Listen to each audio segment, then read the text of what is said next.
दोस्तों, हैप्पी जन्माष्टमी। जन्माष्टमी की आप सभी को हार्दिक बधाई हो। तो दोस्तों, आज हम बनाएंगे धनिए की टेस्टी सी पंजीरी की रेसिपी, जो कि कृष्ण जी की फेवरेट सी प्रसाद की रेसिपी है। जन्माष्टमी में जो स्पेशली बनाई जाती है, और इसे बनाएंगे हम साबुत धनिए से। आप चाहो तो पिसा पिसाया जो धनिया है उससे भी बना सकते हो, लेकिन साबुत धनिए से जब पंजीरी बनाती है ना, तो उसका टेस्ट बहुत ही बढ़िया आता है। तो मैं बचपन से ही अपनी दादी को धनिए की पंजीरी बनाते हुए देख रही हूँ। तो वो बहुत ही टेस्टी पंजीरी बनाया करती थी, बहुत ही बढ़िया प्रसाद बनाया करती थी। तो वही टेस्ट मैं आज आप सभी के साथ शेयर कर रही हूँ। तो यहाँ पर 1 कटोरी साबुत धनिया मैंने लिया है, तो उसको अच्छे से हम कढ़ाई में भून लेंगे। आप यहाँ पर धनिया पिसा पिसाया भी यूज कर सकते हो, लेकिन अगर आप इस तरह से बनाओगे ना, तो गारंटी है हर बार आप इसी तरह से बनाओगे। तो बढ़िया से धनिया को हमने भून लिया, हल्की सी खुशबू आने तक। उसके बाद एक कढ़ाई के अंदर डालेंगे 2 चम्मच देसी घी, और उसके अंदर हम डालेंगे आधी कटोरी मखाने। मखानों को भी अच्छे से भून लेंगे। थोड़ा सा क्रंची हो जाएगा मखाना, तब तक हमने मखाने को भूना, इसको उठा के साइड रखेंगे। अब एक कढ़ाई में फिर से डालेंगे 1 चम्मच घी, और उसमें डालेंगे हम 10 से 12 बादाम। बहुत ही टेस्टी सी ये पंजीरी बनकर रेडी होती है। वैसे तो कृष्ण जी का जब भोग लग जाता है, तो भोग प्रसाद तो सारा ही बहुत स्वादिष्ट होता है, लेकिन आप एक बार पंजीरी को इस तरह से बनाकर देखिएगा, बहुत ही अच्छी धनिया की पंजीरी बनेगी। और इस पंजीरी में सबसे इंपॉर्टेंट चीज क्या है, उस चीज का टिप का ध्यान रखना बहुत जरूरी है। वो चीज आप देखिएगा, मैं रेसिपी में कंप्लीट बताऊंगी आपको। अब मैंने साथ ही साथ इसमें डाले हैं काजू। तो यहाँ पर जो काजू है वो बिल्कुल ऑप्शनल है, आप स्किप कर सकते हो। तो बादाम काजू कोई जरूरी नहीं है, लेकिन ये पंजीरी जो होती है ना, ये बहुत ही हेल्दी होती है, और न्यूट्रिशन वाइज इसके अंदर हम ड्राई फ्रूट्स ऐड करते हैं। तो मैंने यहाँ पे काजू बादाम ऐड किए हैं, साथ ही मैंने यहाँ पर ऐड की है गोंद। तो मैंने 10 से 12 यहाँ पर गोंद भी डाल दी है। ये खाने वाली गोंद होती है और हड्डियों को बहुत ही मजबूत करती है। तो नॉर्मली क्या कहते हैं कि यशोदा माता ने जिस टाइम पे कहते हैं ना लला हुआ था उनके, तो इसीलिए उनको ये ताकत की पंजीरी दी जाती है, ताकि उनके अंदर थोड़ी सी पावर आ जाए। तो इसीलिए ये प्रसादी जो होती है हम उसी उपलक्ष्य में बनाते हैं, यशोदा माता के लिए भोग के रूप में। तो ये बहुत ही टेस्टी सी लगती है खाने में, और हेल्दी भी होती है। और अभी जैसे कि विंटर्स का टाइम आने वाला है, तो ये हमारे को बहुत जरूरत है ताकत की चीजें खाने की। तो एक तरीके से देखा जाए तो साइंटिफिक रीजन से ये भी बहुत अच्छी चीज है कि हमें ये खानी ही चाहिए। बहुत ही इसमें न्यूट्रिशन है, बहुत ताकत है। साबुत धनिया हो गया, और साथ में ड्राई फ्रूट्स हो गए हैं, गोंद हो गई, तो इससे हड्डियां भी मजबूत होगी, शरीर में एनर्जी भी आएगी, फुर्ती भी आएगी, ताकत भी आएगी। तो यहाँ पर गोंद को भी मैंने भून लिया है। गोंद को लो फ्लेम पर भूनेंगे, हल्का गोल्डन ब्राउन कलर तक। गोंद हल्की सी क्रंची हो जाए, ट्रांसपेरेंट हो जाएगी, तो गोंद भूनकर रेडी हो जाएगी। और यहाँ पर जो साबुत धनिया है ना, उसको भूनकर मैंने पीस लिया है। हल्का सा दरदरा रखिएगा, बिल्कुल पाउडर जैसा मत बनाइएगा। इसी तरह से ये जो ड्राई फ्रूट्स है ना, इनको भी एक जगह करके मैंने हल्का दरदरा सा पीस लिया है। अब यहाँ पर कढ़ाई के अंदर हमने घी डाला है, 4 चम्मच देसी घी डालेंगे। गैस को बिल्कुल लो फ्लेम पे रखिएगा।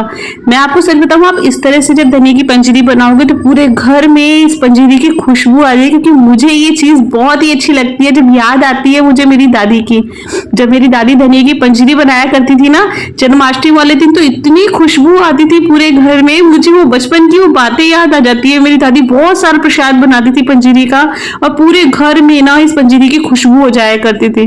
तो हम लोग कहीं भी होते थे ना, तो फटाफट भागकर आके देखते थे कि यार कितनी अच्छी खुशबू आ रही, कितना बढ़िया बनाया है माँ ने। हम अपनी दादी को माई बोला करते थे, और उनकी जो पंजीरी की जो खुशबू होती थी, लोग इतने आते थे उनका प्रसाद लेने के लिए, बहुत ज्यादा खुशबू आती थी उनकी पंजीरी की। तो ये चीज हमने अच्छे से सीख ली थी बचपन में ही, कि जब भी धनिया की पंजीरी बनाओ तो उसको बिल्कुल लो फ्लेम पे बनाओ। बहुत बड़ी भट्टी सी में बनाया करती थी मेरी दादी, बहुत बड़ी कढ़ाई के अंदर। और पता है, पंजीरी बनाते टाइम सबसे इंपॉर्टेंट जो काम है ना, वो ये धनिया भूनने का ही है। तो अगर हम सोचे जल्दी जल्दी भून ले, गैस को हाई फ्लेम कर ले या मीडियम फ्लेम कर ले, फिर हम धनिया भूनेंगे, तो आपकी जो धनिया में जो टेस्ट है ना, वो पंजीरी का वो टेस्ट प्रॉपर नहीं आएगा। तो इसके अंदर अगर आप ड्राई फ्रूट्स भी नहीं डालोगे, और अगर आपने धनिया ढंग से भूना है, अच्छे से भूना है, तो उसमें खुशबू जो आएगी, वो जो टेस्ट आएगा, वो बहुत ही बढ़िया आएगा। क्योंकि अगर धनिया हम कच्चा भूनते हैं, ठीक से नहीं भूनते हैं ना, तो पंजीरी का टेस्ट बिल्कुल कड़वा आता है। तो ये चीज आप टिप को याद रखिएगा, बहुत ही इंपॉर्टेंट बात है, जो कि मैंने बचपन से सीखी है अपनी दादी से। पंजीरी भूनते टाइम पे, धनिया की जो पंजीरी भूनते हैं, उसमें धनिया बहुत ही अच्छे से भुना हुआ होना चाहिए। हल्का सा इसका कलर चेंज होता है, धीमी धीमी सी इसमें से खुशबू आती है। तो बिल्कुल गैस को लो फ्लेम पे करके, थोड़ा टाइम जरूर लगेगा, फिर भूनिएगा और फिर जब आप इस पंजीरी को बनाकर खाएंगे ना, तो मैं आपको गारंटी दे रही हूँ कि अगर आप किसी को भी खिलाओगे तो वो हर बार आपसे भी बनवाने की जिद करेगा और पूछेगा कि आपकी पंजीरी में इतना अच्छा टेस्ट क्यों आ रहा है। तो सीरियसली बता रही हूँ, धनिया की पंजीरी जब भी बनाते हैं तो उसमें सबसे इंपॉर्टेंट चीज जो है वो आपकी पंजीरी भूनने का ही है और उसके बाद इसके मीठे का मेजरमेंट है। तो बहुत ही बढ़िया और टेस्टी सी पंजीरी आप बनाकर रेडी कर सकते हो, बिल्कुल स्वादिष्ट, इतनी स्वादिष्ट कि वैसे तो कृष्ण जी के भोग की सारी ही चीजें जो भी अपन भगवान जी के कोई भी भोग लगाते हैं वो स्वादिष्ट ही लगता है, लेकिन आप इस तरह से बनाकर देखिए। अच्छे से लो फ्लेम पे धनिया को भूनिएगा और साथ में इसके अंदर एक इंपॉर्टेंट चीज डालिएगा, वो है खरबूजे के बीज।